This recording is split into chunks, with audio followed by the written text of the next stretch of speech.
What's up, everybody? Welcome to Biockickz 3 Raw TV. Today is Tuesday, October... What the fuck date is it today? 16th, I think? 17th. Today's the 17th, I believe it is. I'm so bad with the fucking dates. It's a good thing that I have an iPhone that you can fucking click on it and it tells you everything you need to know, because I'd be fucking clueless. I am 198 pounds this morning, and this is my third week back on the TRT. Now, we'll back up again. So I went back on the TRT. The one thing I noticed right away within the first 2 weeks, sense of well-being has increased. Like, I feel good overall. When I get up in the morning, I feel like normal. You know what I mean? Like, I don't feel like I'm dragging. I don't feel... my anxiety levels actually have come down. So I'm not sure if, like, low testosterone causes anxiety, but I have natural anxiety, so that is a possibility. The aches and pains that I had and the tiredness, the fatigue that I had is gone. Like, I get up out of bed, I'm ready to go. So it's like I can actually feel my body changing as this stuff starts to take effect. And overall, like, I feel better. I feel, I don't want to say younger, but I feel younger, if that makes any sense. So the goal now is to continue doing the TRT training and just trying to get healthier in general. Now, I had some people kind of dog me a little bit on Instagram, and I mean, YouTube's the worst, right? YouTube trolls are the worst. Saying stuff like, you really give a fuck about anything now after what you've done in your past? Like, you did heroin, you did steroids, like, and you really give a fuck? Like, why even bother? It's like, bro, I'm 41 and I'm still alive. I mean, I got a lot of time, and I know a few of you, or some of you, maybe many of you, hope that I fucking drop tomorrow, but I got news for you. I'm going to be here a fucking long time annoying the fuck out of you. So the idea is, even if I drop dead fucking 2 weeks from now, that 2 weeks I want to be good. All right, I want to enjoy myself. I want longevity and quality of life to be good. And at 41, I remember seeing people when I was younger in my family and friends. I do have more energy, less aches and pains, and I almost never, knock on wood, get sick, which is a good quality of life. You know, I want to be able to go on vacations with Aaron. I want to be able to go walks around the block and take walks with Brady. Like, it's a quality of life, and that's the main goal now. But to still feel fit. Still feel like I look good. And that's the vain part. That's the vain part, is you're still worried about how you look, even though it really shouldn't matter. But it is what it is. But so yeah, 198 pounds. You can see that actually my midsection is tightening up even more than it was. Everything kind of filled out a little bit. Carbs are actually a little bit lower. I just feel like I haven't really needed to eat them. I put up yesterday in my Insta Snap, and I'll put them up here, the meals that I had. So out of 6 meals a day, usually I have 4 meals that are nutritious solutions. And 2 of those meals basically have no carbs. And I didn't even realize I wasn't even eating the carbs. It's just how I normally eat instinctively. One of them is a plant-based shake by I'm So Alpha Vegan. And the other one is the 2 Ostroms with a handful of almonds. I don't even count how many almonds I take. I just fucking take a handful and eat them. That's usually my last meal of the day. If I don't feel like doing the almonds and the Ostroms, I'll have another nutritious solutions meal, which is one of their protein bars. So, like, I'll switch it out depending on how I feel.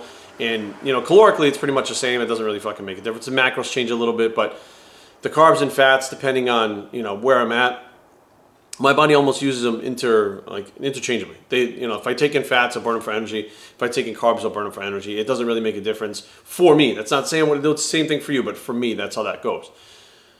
So now we'll back up again. On Saturday, I went to give blood.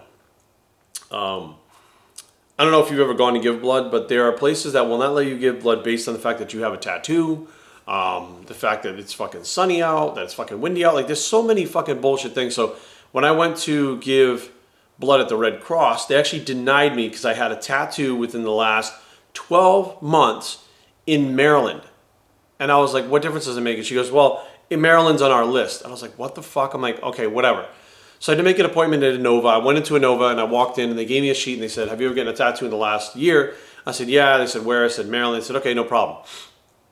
I'm like, why? So they said, but DC, you couldn't, if you got it in DC, you couldn't give blood. And I'm like, what the fuck? Like, I'm confused. Like, either make it so that if you have a tattoo in 12 months, anywhere you can't get it, or, you know, it doesn't make any sense. They pick and choose states and I don't know why.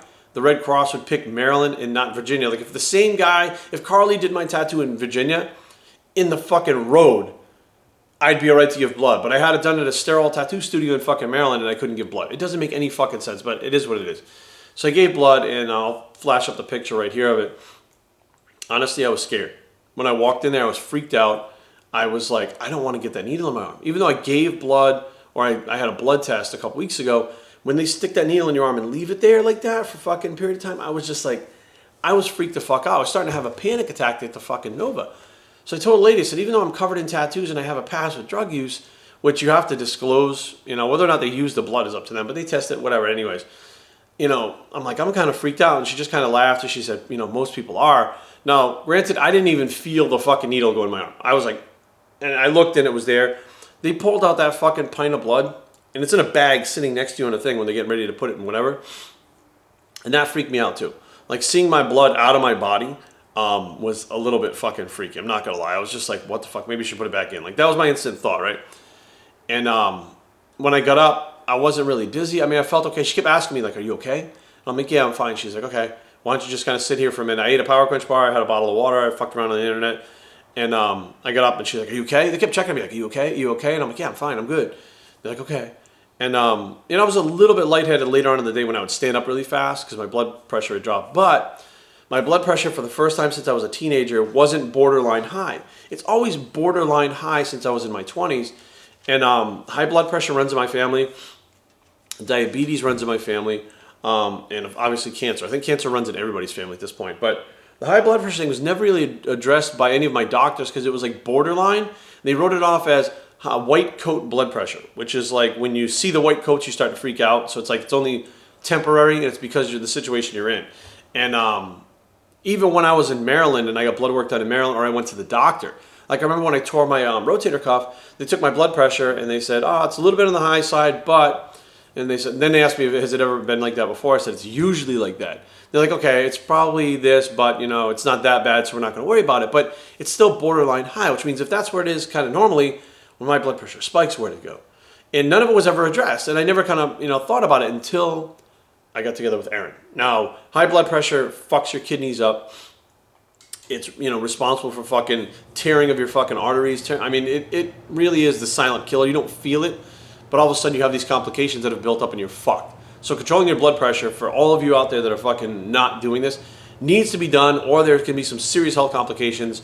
And my wife sees it every day at her fucking job, and it's not bodybuilders per se, but they're bodybuilders too. So be aware. So, you know, that's the first time that it was. We're actually going to take my blood pressure today. We're going to do it on camera because I want to see how it goes. But anyways, so yeah. So what we're going to do today is we're going to get our meals and shit in. Today's a low key day, just clients on online. Tomorrow, I'm meeting with a new client who's a woman that has extreme potential to do well in the 50 and over class, which I don't take on new clients in person, but this woman looks like she really could do well, and she needs someone to kind of guide her through what she needs to do. So we're going to do that tomorrow. But today, we're going to train chest, and we're doing something new with chest today. So let me grab this piece of equipment and show you guys what's up. All right, this thing right here is called the power push-up, the Lifeline power push-up. Now you might be like, Jerry, what the fuck? I know, trust me, when you're looking at it, you're like, okay, high fucking fitness gimmick. Yeah, I know, I get it. I'm looking at it going, whatever. The reason why I got this thing, okay, my buddy Rich at the gym, Rich Schumann, is really into like rehab training, mobility training, et cetera, and he also has problems with his rotator cuffs. And I saw him using this thing, and I was like, what the fuck? I was like, Rich, what's up with that thing that you're doing push-ups with? And he's like, it's called the power push-up. So basically, you put this thing around your waist, right? Put your hands in it. You pull it up on your back, like through your armpits, and it's got two little, you know, things that sit on the ground that help you press, and you actually are pressing off the ground. So doing this is not really doing a whole lot, but you actually get down to the push-up position, push up, and in the bottom of the movement, it has less resistance, where that pec tendon usually is in a vulnerable position. As you push it, the stronger range of motion, it gives you more resistance. Now, here's the thing. Doing push-ups, you can do push-ups all day long, right? You can do push-ups fucking 40, 50, 60. It's not really going to help as far as develop your chest or those stabilizing muscles beyond a certain point. Now this thing, by adding resistance to it, and you can actually change these bands out. They come with stronger bands. So as you get stronger, you're going through a full range of motion on the floor. So neuromuscular activity is high. What that means is, as the body's moving through space, everything changes. Whereas a bench press and a push-up are two different things. You have more growth hormone, more testosterone, and more stabilizing happening as you're pushing through the space like that. And your core has to stabilize as you're pushing up and down in a push-up as opposed to a bench press. Now, why is that important? As you rotate your scapula back and pinch them back in the bench press, that is where the rotator cuff gets fucked up. Now, as you're doing push-ups, it freely moves with the push-ups and is not pinned against the bench. Causes less trauma to the rotator cuff. That's why Rich was doing it. And I was like, wait a minute, what do you mean it causes? He goes, you're able to get a full range of motion, stimulate the pec, stimulate the shoulders, stimulate the triceps. The resistance comes off the pec tendon and goes directly on the pec, shoulders, and triceps, and you can adjust the weight as needed because the shoulders are able to rotate and the scapula is able to rotate naturally. And I was like, fuck. And again, Rich is a bit older than I am, and of course, when he was younger, he was also a competitive bodybuilder, and people make fun of, and I used to make fun of the people like him that did shit like that, but I kind of said, you know what, like, it's time to start thinking about some more functional training. So I know I'm going to look like a total fucking dick tool bag in the gym today using this thing, and people are going to be like, what the fuck? But I'm going to start adding it to my routine on chest day instead of machine presses, because I feel like the machine presses are okay, but I don't feel like that's doing anything to help my rotator cuff situation. Yes, my pecs get full, my pecs get stronger, but I don't feel like moving forward functionally it's going to really help me much. Like, the bench press has always been my favorite thing. It's the strongest thing I was at. The days are gone where I can't injure myself badly doing bench presses. So I moved to the machine press, which wasn't really hurting, but you're going to get locked into that range of motion. Stability muscles are not going to get worked the same way as where a bench press or even a push-up. So now it's time to start thinking ahead. So today's going to be the first day I use this fucking thing in the gym, and I can't wait to see people's expressions like, what the fuck? I know I'm going to get looked at, I know, but you know, you got to kind of fucking suck up your pride. You got to fucking deal with it and not worry about what other people think, and just kind of get done what you need to get done. So Brady's over here waiting to go out. Hey, buddy. I see you over there. We're going to eat our first meal. Take our blood pressure, eat our first meal, take him for a walk, and get this down to go. All right, once we get this fucking thing on here, we push this thing. And then it fucking does its old buzz deal.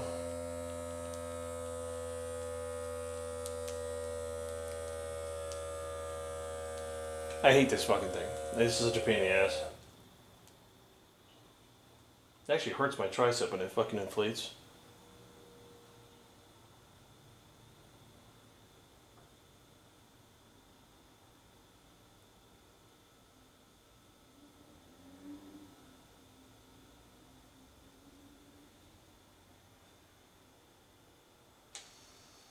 Cool. 144 over 70. Pretty much where it should be. So we're good. Now, start that fucking day.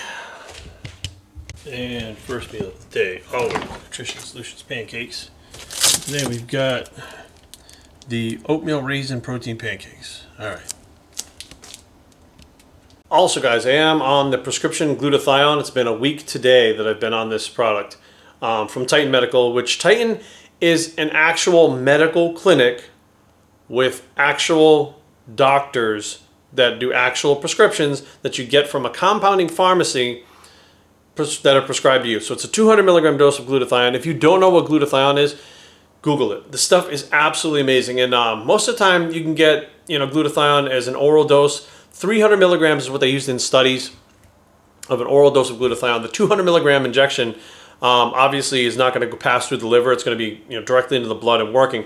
And it's basically an amino acid that your body needs in order to fight off oxidative stress or free radical damage. Now, here's the thing. If you're the type of person who environmentally you have a lot of, oxidative damage, not sleeping well, always on the go, high stress levels, whether or not you're taking anabolic steroids that are orals, drinking as far as alcohol, stuff like that, those things really do cause a lot of stress in the liver.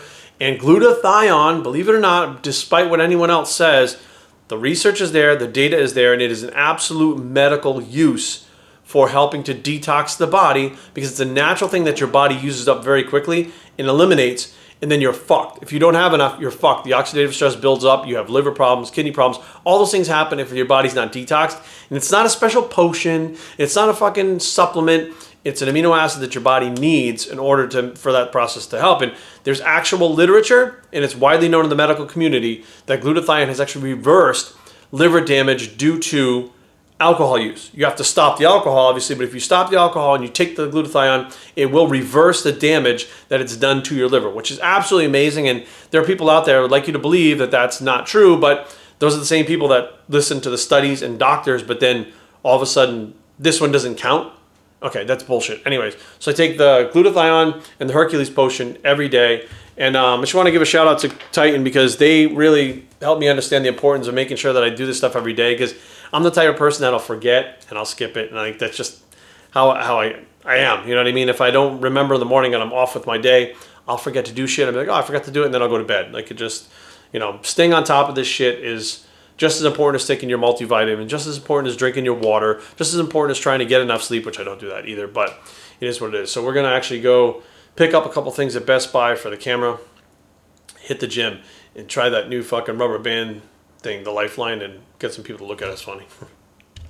Forgot, we got to give Brady this pill too. Come here, Bob. Good boy, ready? Sit. Sit. You sit. Ready? Sit. Sit. Good boy. All right. You gotta get his mouth open with the finger over here. Middle finger. Shove it way in the back of the... Oh, open up. Way in the back of the mouth. Way in the back. Down his throat. Lift his head up. Rub his neck. And he swallows it like a good boy. Is it all gone? Yeah, boy. All done. Good job, buddy. Then we give him another one of his little treats over here. Ready to shake your hands. Good boy. You did a good job, buddy. Here you go. Attaboy. He's going to go run on the carpet and eat it over there.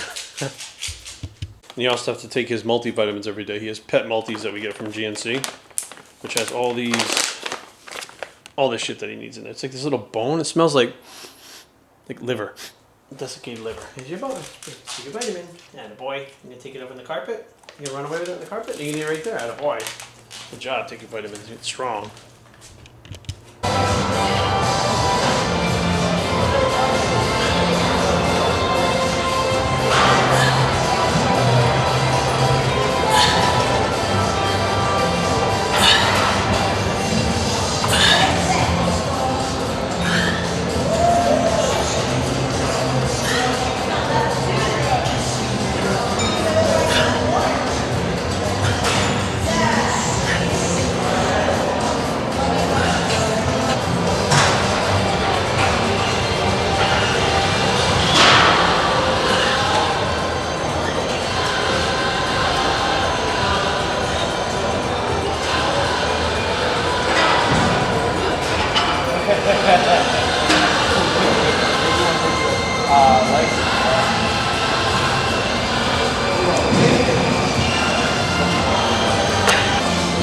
First of all, this shit's way harder than it looks. And like a regular push-up, you can't rest in the top because all the tension's at the top. So anytime you can get a break, it's the bottom in the fully stretched position, which doesn't let your joint take the weight. It actually knocks the breath out of you like that too. I'm actually surprised how hard it is. So we do 4 sets here, 10 to 12. Pretty good pump. Shoulder feels great. And actually had somebody come up, maybe to my first and second set and go, bro, what is that? That's fucking awesome. And I was like, I thought everybody's gonna be like fucking laughing at me. They're actually asking me what it is, where to get it, and the name of it and stuff. So it's pretty cool.